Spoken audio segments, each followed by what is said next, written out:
September 1980, heavy armored columns crossed the desert border between Iraq and Iran, launching a conflict that would consume the region for 8 straight years.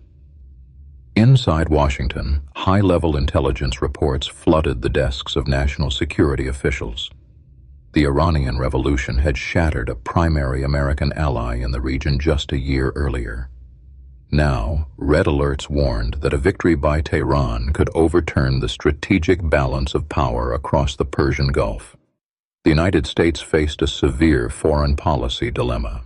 Official policy declared strict neutrality in the growing Iran-Iraq war, yet internal documents revealed deep alarm. National Security Council memos, known as NSC briefs, stressed that an Iranian breakthrough would endanger vital oil shipping lanes and friendly Gulf monarchies. Strategy was heavily influenced by fear, causing American planners to tilt quietly toward Baghdad and its dictator Saddam Hussein. By 1982, the war turned dramatically against Iraq as Iranian troops began pushing westward across the border. Declassified Defense Intelligence Agency files, known as DIA records, reveal a sudden and crucial shift in support. Intelligence officers began sharing critical tactical information directly with Iraqi military commanders. Satellite imagery provided detailed views of Iranian troop movements, heavy artillery placements, and vulnerable supply lines in real time. On the ground near the strategic city of Basra, Iraqi generals used these secret updates to construct impenetrable defensive lines. Map overlays and aerial photographic reports allowed Iraqi artillery units to target advancing Iranian soldiers long before they reached the front trenches. Thousands of young Iranian recruits marched into carefully prepared kill zones. The hidden flow of raw data transformed defensive positions into deadly traps across the marshlands. This quiet cooperation created a stark geopolitical contradiction. Saddam Hussein led a brutal government known for crushing domestic political dissent and using ruthless force. Yet, the unsealed record shows American policymakers viewed his regime as the necessary buffer against religious radicalism. Preventing the expansion of Tehran took absolute priority over holding Baghdad accountable for its documented human rights abuses and cold aggression. As the war dragged into 1984, the intelligence pipeline grew more systematic and continuous. Specialized teams inside the DIA processed photographic film collected by high-altitude spy planes and satellite systems. The resulting tactical updates were stripped of technical identification markers to conceal their true origin and handed over to Iraqi liaison officers. Baghdad came to rely completely on this steady stream of precise targeting data to survive. The consequences on the battlefield were immediate and devastating. Iraqi forces, equipped with exact coordinates, repeatedly repelled massive human wave attacks along the southern front. However, archival field logs reveal that Iraqi units also began deploying toxic chemical weapons against advancing forces. American intelligence analysts documented these chemical strikes in daily intelligence logs, while higher policy channels maintained the continuous flow of tactical data. Inside the National Security Council, internal discussions focused strictly on cold strategic math. Unsealed memos show senior advisors arguing that an Iraqi collapse would trigger a wide regional domino effect. If Baghdad fell, neighboring oil producers could collapse or feel forced to shift their geopolitical alignment. Strategic survival outweighed ethical concerns, locking Washington into an implicit partnership with a volatile dictator. This alliance extended beyond raw intelligence reports into economic and material survival. Washington approved extensive agricultural credit guarantees, which freed up hard currency for Baghdad to purchase advanced foreign weaponry.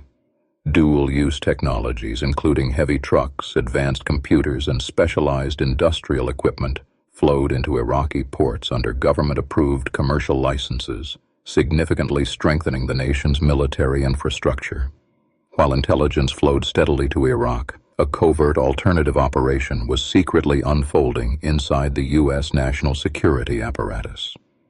In 1985, key officials began secretly facilitating arms sales to Iran, including anti-tank missiles and spare parts, in exchange for hostages held in Lebanon. This dual track exposed a profound policy contradiction. Washington was providing tactical intelligence to help Iraq kill Iranian soldiers, while simultaneously supplying weapons to Tehran.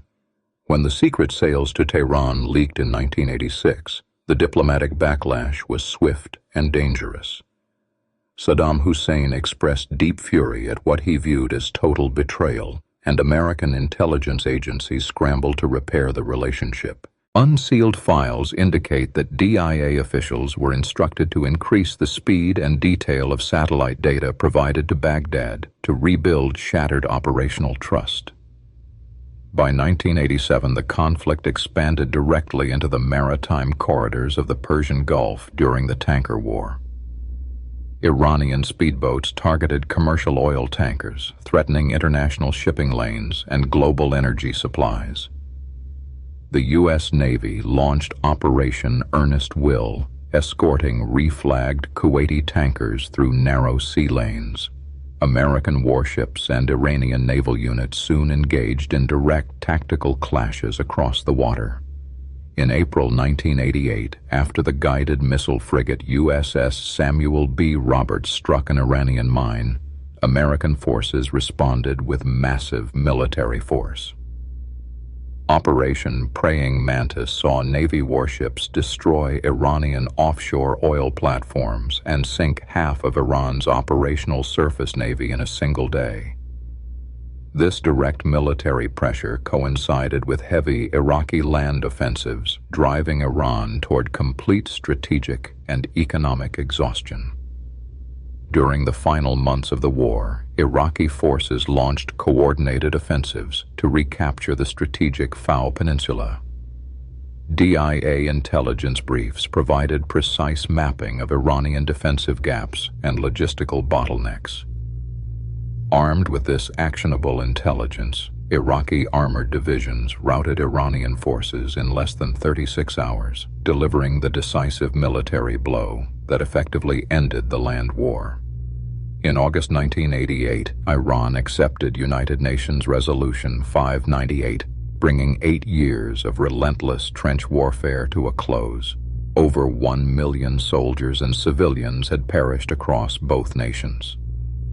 From a narrow tactical perspective, American foreign policy achieved its immediate goal.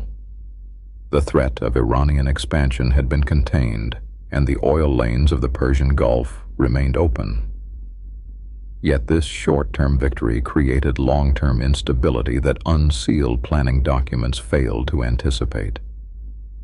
Saddam Hussein emerged from the conflict commanding a massive, battle-hardened military machine and burdened by overwhelming foreign debt.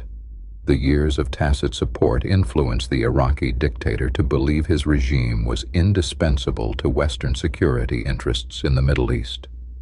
Post-war intelligence assessments from late 1989 reveal a dangerous misinterpretation of Baghdad's strategic motives. Analysts viewed Saddam Hussein as an exhausted leader focused exclusively on internal economic recovery. Intelligence agencies overlooked critical warning signs that Iraq was preparing to use its oversized military to solve its financial debt crisis by coercing its wealthy sovereign neighbors. In August 1990, just 2 years after the Iran-Iraq War ended, Iraqi armored divisions swept across the border and invaded Kuwait. The very military apparatus that American intelligence had supplied with targeting data now seized a sovereign nation. The cold policy of using Iraq to contain Iran had backfired, creating a new regional crisis that demanded direct military intervention. The outbreak of the 1991 Gulf War forced American military commanders to target the exact defensive networks and command centers they had helped construct during the 1980s. Intelligence officers who had once prepared target packages to protect Iraqi lines were now tasked with finding those same positions for destruction. The strategy of short-term containment resulted in a massive direct war. Today, declassified NSC memos and DIA intelligence files stand as a definitive paper trail of this complex policy history. The archived records illustrate how daily tactical choices can accumulate into long-term strategic traps. Cold calculations designed to manage a crisis in 1982 ultimately laid the ground for decades of direct military engagement across the Persian Gulf. The human and political cost of these shifting strategic alliances resonated across the entire region for generations. Millions of lives were profoundly altered by decisions made inside quiet briefing rooms thousands of miles away.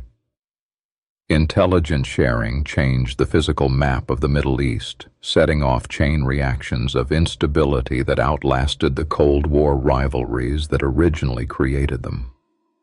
The historical record of U.S. policy during the 1980s Iran-Iraq conflict remains a powerful case study in the unpredictable nature of statecraft. By supporting one dangerous regime to balance another, strategic planners set off forces they could not control. The unsealed documents show that in the high-stakes game of global geopolitics, yesterday's tactical asset can rapidly transform into tomorrow's primary adversary.